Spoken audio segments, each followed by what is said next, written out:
All right, welcome back to the channel. So we're going to have a little bit more news on Gervonta Davis, who may very well be a victim of a political witch hunt, according to some of his supporters, specifically citing that the prosecutor is distracting from their own federal charges or federal investigation that is being conducted on them.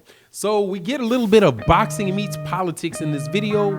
Let's talk about that in this video.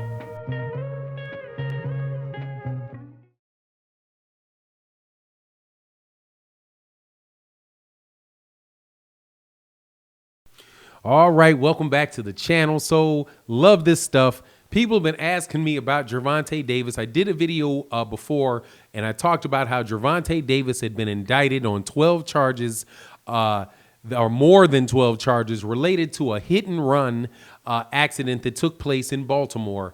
And specifically, he was charged, I believe, with something wrong with hit and run, and then something related to not providing reasonable assistance to somebody that was injured.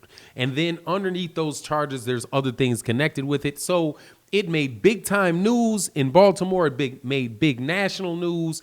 And, you know, as a result, it got a lot of attention for the prosecutor and the people whose job it is in Baltimore to make sure that people follow the laws and whose job it is to protect citizens. So whenever something like this happens and a prosecutor gets a celebrity that broke the law, they get a chance to look tough on crime, and they get a chance to, you know, for their, especially on the local level, you know, to deliver a message to their older, typically the people that vote are older, their constituency, that, hey, they're not letting these guys just run wild all over your city. And that's why, you know, you see, you know, I believe celebrities sometimes spotlighted by politicians. Now, in this particular instance, you know, I hadn't thought about it because, you know, I know what Baltimore is about. It's real close to DC. You know, politicians are politicians. They're people that also need to earn a living. However, politicians are going to be politicians, and they're going to be politically savvy. So when I heard, and it was, I think it actually was, I know it was Heyman's Planet that did on Twitter, put out a little bit about how he was going to approach the mayor about this scenario. I did a little bit of research and said, oh, okay, there may be something going on here. Now, what specifically are we talking about? There is a Baltimore City State's attorney named Marilyn Mosby. I'm familiar with Marilyn Mosby because I believe that she was actively trying to prosecute police officers that were doing something, you know, where somebody had passed away, right? So I'm familiar with her. I'm also very familiar with the city of Baltimore. Her husband is the Baltimore City Council president. His name is Nick Mosby, and they just so happen to be under investigation by the feds for the following: a subpoena requested multiple documents, including all of Mosby's tax documents from 2014 to 2020, and all supporting schedules. So schedules are, you know, underlying documents related to your tax forms, I believe. The request called for spreadsheets, notes, receipts, checks, and bank statements. The document also asked for political records, including campaign finance reports for an organization called Friends of Marilyn Mosby. The couple's private businesses are also part of the quote unquote wide-ranging probe. Prosecutors requested records for a company Nick Mosby started called Monumental Squared LLC, and 3 businesses that Marilyn Mosby started. They were called Mahogany Elite Enterprises LLC, Mahogany Elite Travel, and Mahogany Elite Consulting. So as you see, they are, and just to summarize what the issues are, they're saying that they're bringing up issues with the amount of money that Marilyn Mosby was spending on trips, you know, to different countries. I think Germany, like France and Portugal, something like that, where she left the country, you know, and had her travel like $30,000 worth of free travel. And also my understanding is that they believe that her children were also given free travel, where, you know, that can be a big issue with, you know, with her use of her public office for private benefit, right?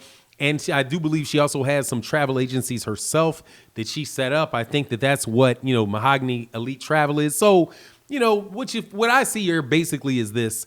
You have a power couple in Baltimore, right, who have been in office and have a, good standing in the community, who are at certain point in time going to leave office, and they probably are setting some things up in order for them to make a living when they're no longer in office, right? I assume that he doesn't necessarily want to be the city council president, forever, and she doesn't want to be the state's attorneys forever. So whatever the case is, they are now under investigation.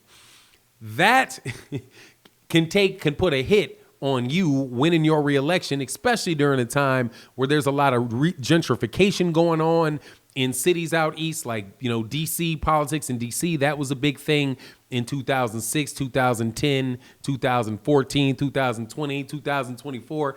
It doesn't matter. That's going to be an issue because in the inner cities, the populations are changing. So the elected officials that are typically able to rely upon the black vote need to also remain tough on crime and stuff so that they can appeal to the formerly suburban people coming into the city. So that's kind of what the political situation is. I'm not going to throw anything at the Mosbys and accuse them of having done anything. All I'm going to say is this is what is being investigated and they deserve, full consideration.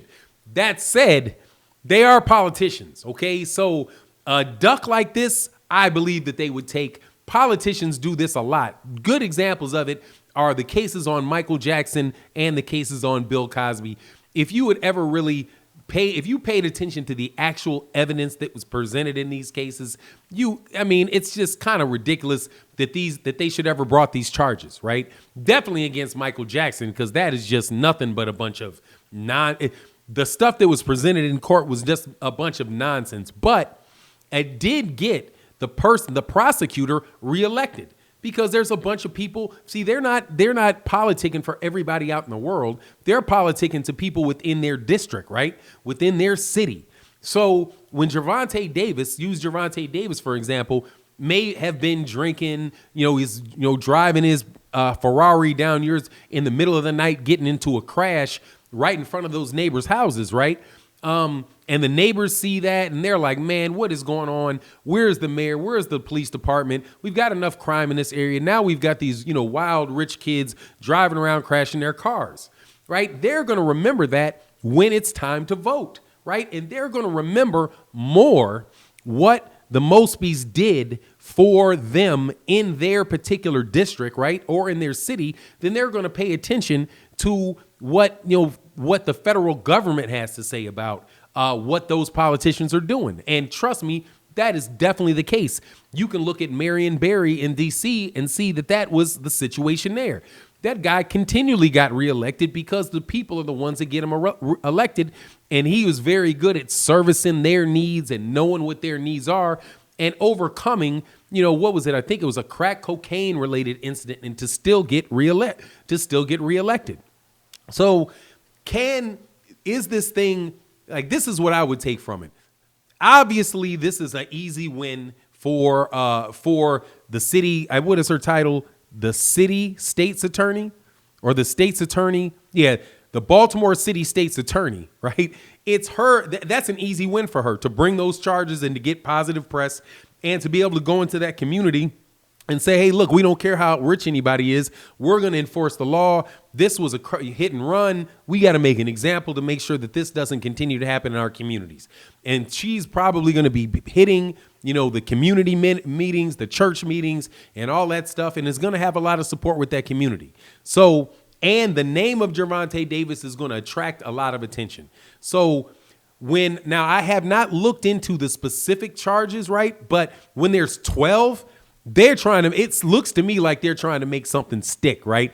And they're trying to also, for the headlines, make the headline look even bigger, right? 12 charges. We don't even know what the charges are. The charges could probably be related to one another and easily, swept away, right? Or things could be easily disprovable, but it doesn't matter because the politician needed their headline. They got their headline. So I could see why that may be the case. The timing, seeing as this stuff is really starting to kick and boil in Baltimore. I think as of maybe 2 weeks ago, I think I started seeing stuff come across in like the 12th and the 19th. But anyway, that's my take on the matter. I thought I would share that aspect of it with you. You let me know what you think in the comment section. And with that, I'm out. Peace.